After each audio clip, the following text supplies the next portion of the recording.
مختصر وقت میں نے آپ سے مختلف باتیں کرنی ہیں، ایک موضوع پہ بات نہیں کرنی۔ سب سے پہلا تو یہ عرض کرنا ہے میرے عزیزوں اور بزرگوں کہ نبی کریم صلی اللہ علیہ وسلم ہمیں ہر موقع کی دعا سکھلا کر کے گئے ہیں۔ رات سونے سے لے کر صبح جاگنے تک، رات سونا کیسے ہے، اس کے اعمال کیا ہیں، صبح اٹھتے ساتھ آپ نے کیا اعمال کرنے ہیں، کیا دعائیں پڑھنی ہیں، پھر صبح سے لے کر رات سونے تک پورے دن کے اعمال بتلا دیے۔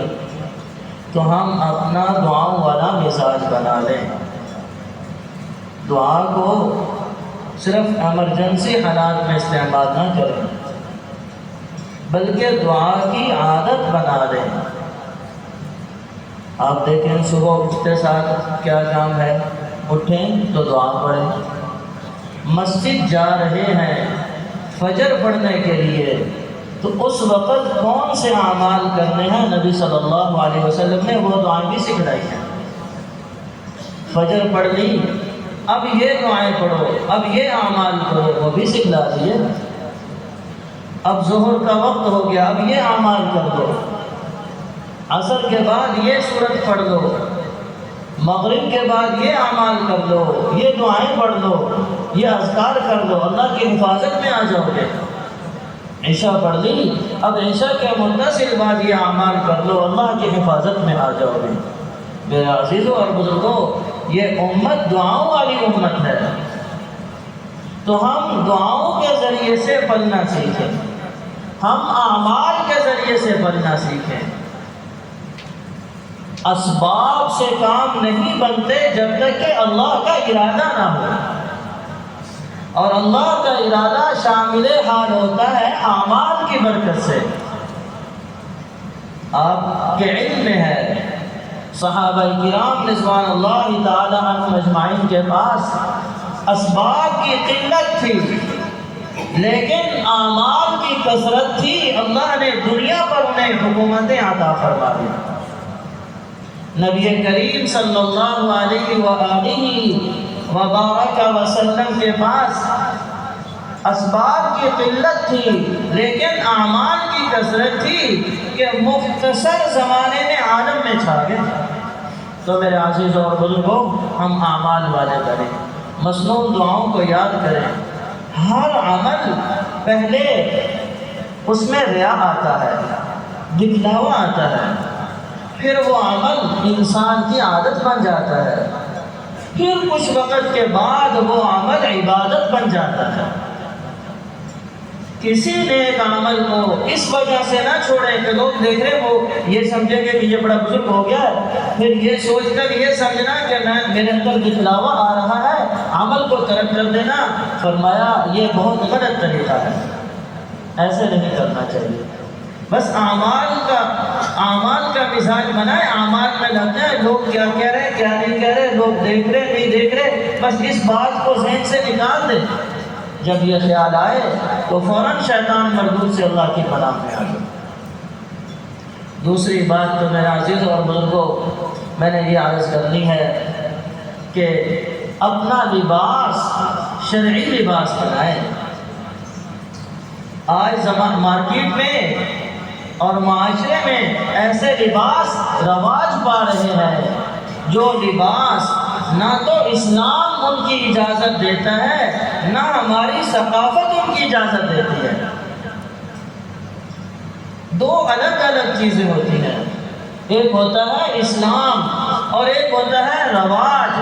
تو جو لباس آج کل لوگ استعمال کرنے پہ آ رہے ہیں، نہ اسلام ان کی اجازت دیتا ہے نہ زمین ان کی اجازت دیتا ہے۔ اتنے تنگ لباس کہ جس میں انسان کے مستورہ یعنی سطر والے اعضاء کی نمائش ہو، وہ لباس پہننا حرام ہے، وہ لباس پہننا حرام ہے۔ اور وہ اس کو انگلش میں تو پتہ نہیں کیا کہتے ہیں، وہ جو گھٹنوں سے بھی اوپر تک وہ بچوں کو پہنا دیتے ہیں اور بڑی عمر کے لوگ بھی پہن رہے ہیں۔ میرے عزیز اور بزرگوں، ناف سے اوپر سے لے کر گھٹنے کے نیچے تک یہ حصہ صدر ہے، اس کا کھولنا، اس کا دیکھنا، اس کا دکھانا حرام ہے۔ بچوں کی عادات بنا دیتے ہیں، چھوٹے چھوٹے انہیں کچھے پہنا دیتے ہیں، پھر بڑے ہو جاتے ہیں، بالغ ہو جاتے ہیں، پھر بھی وہ پہنتے ہیں۔ جب آپ بچپن میں ان کی اچھی تربیت نہیں کریں گے تو وہ بڑے ہو کر کبھی بھی اچھے نہیں بنیں گے۔ حضرت ابراہیم علیہ السلام کا تذکرہ قیامت تک انشاءاللہ رہے گا۔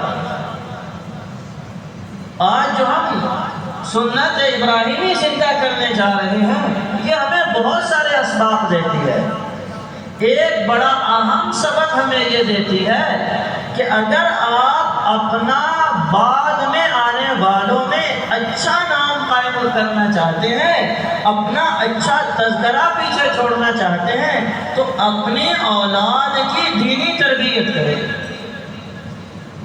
حضرت ابراہیم علیہ السلام نے بہت قربانیاں فرمائی، وطن چھوڑا، گھر چھوڑا، علاقہ چھوڑا، بڑی مشکلات برداشت کی، لیکن جو انہوں نے اپنے بیٹے کو اللہ کے نام پر ذبح کیا اور جو بیٹے کی اچھی تربیت کی، خواب دیکھا، عرض ارشاد فرمایا بیٹا میں خواب دیکھ رہا ہوں کہ آپ کو ذبح کر رہا ہوں، فماذا ترى، آپ اس بارے میں کیا کہتے ہیں؟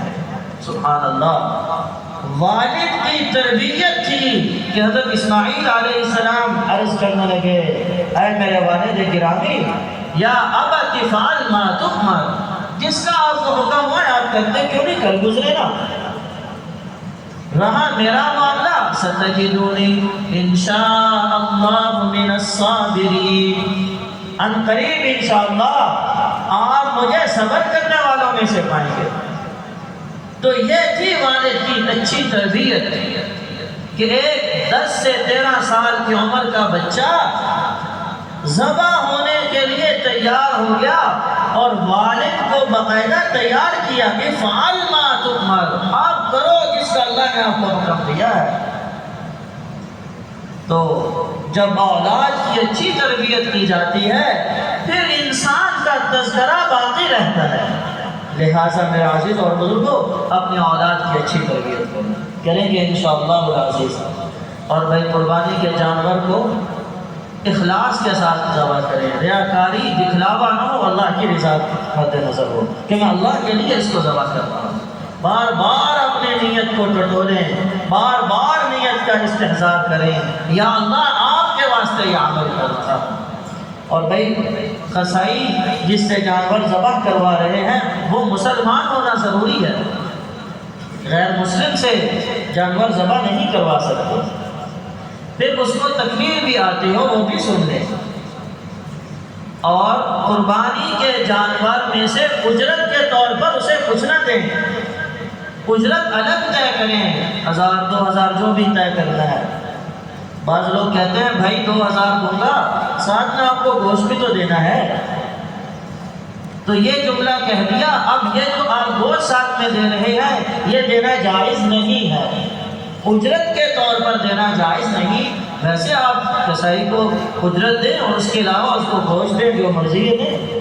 قربانی کا گوشت یہ اللہ کی جانب سے مسلمانوں کی مہمان نوازی ہے، یہ خود بھی کھائیں، اپنے دوستوں کو بھی کھلائیں، غریبوں کو، فقیروں کو، ساروں کو کھلائیں۔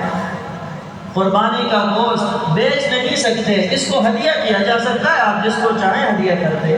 کافر کو بھی قربانی کا گوشت دیا جا سکتا ہے، اس میں بھی کوئی مسئلہ نہیں۔ قربانی کا گوشت سارا گھر رکھ کے خود بھی جب چاہیں استعمال کر سکتے ہیں، اس کی بھی اجازت ہے، لیکن بہتر یہ ہے کہ کچھ اپنے پاس رکھیں اور بقیہ غربا میں، مساکین میں، دوستوں میں اس کو تقسیم کر دیں۔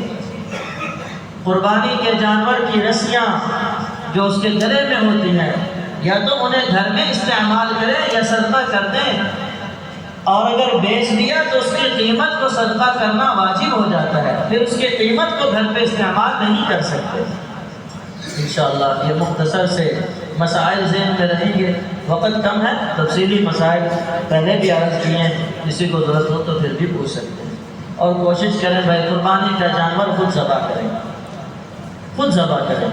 سبحان اللہ۔ نبی کریم صلی اللہ علیہ وسلم اپنے صاحبزادی سے ارشاد فرما رہے ہیں، اے فاطمہ اپنا قربانی کا جانور لاؤ، اسے ذبح کرو، اس واسطے کہ قربانی کے جانور کا خون زمین پر گرتے ہی اللہ سارے گزشتہ گناہ معاف فرما دیں گے۔ حضرت فاطمہ رضی اللہ عنہ عرض کرنے لگی، یا رسول اللہ یہ صرف ہمارے ساتھ خاص ہے یہ سارے مسلمانوں کے لیے؟ ارشاد فرمایا قیامت تک آنے والے سارے مسلمانوں کے لیے یہی ہے کہ قربانی کے جانور کا خون ابھی زمین پر گرتا نہیں کہ اللہ اس کی مغفرت فرما دیتے ہیں جس کا وہ جانور ہوتا ہے۔ اور بھائی میرے دوستوں اور بزرگوں، قربانی کا جانور اس کو ذبح کرتے وقت قبلہ رخ لٹائے اور اس کو بائیں کروٹ پر لٹائیں تاکہ دائیں ہاتھ سے ذبح کیا جا سکے۔ انشاءاللہ ذہن میں رہے گا۔ قربانی والے دن، قربانی کے 3 دن ہیں، پہلے دن میں ذبح کرنا زیادہ افضل ہے، دوسرے دن میں اس سے کم، اور تیسرے دن میں اس سے کم درجہ ہے۔ اور دنوں میں یعنی روشنی، سورج کی روشنی جب تک ہوتی ہے تب تک ذبح کرنا زیادہ افضل ہے بنسبت راتوں کے۔ رات کو بھی کر سکتے ہیں لیکن بہتر یہی ہے کہ دن میں ذبح کیا جائے۔ فرمایا قربانی والے دن یعنی قربانی کے جو 3 دن ہیں ان میں اللہ کے نزدیک سب سے زیادہ پسندیدہ عمل قربانی کے جانور کو ذبح کرنا ہے۔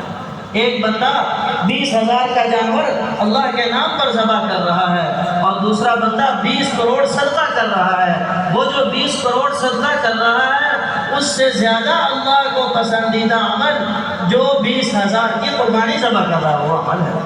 تو یہ بہت عظیم عمل ہے، بڑے شوق سے کریں، بڑے شوق سے کریں۔ ابھی عید کی نماز کا طریقہ سماعت فرما رہے ہیں، بالکل آسان طریقہ ہے لیکن سال میں 2 دفعہ پڑھنے سے یہ کچا ہو جاتا ہے، تو اعادہ کر دیں۔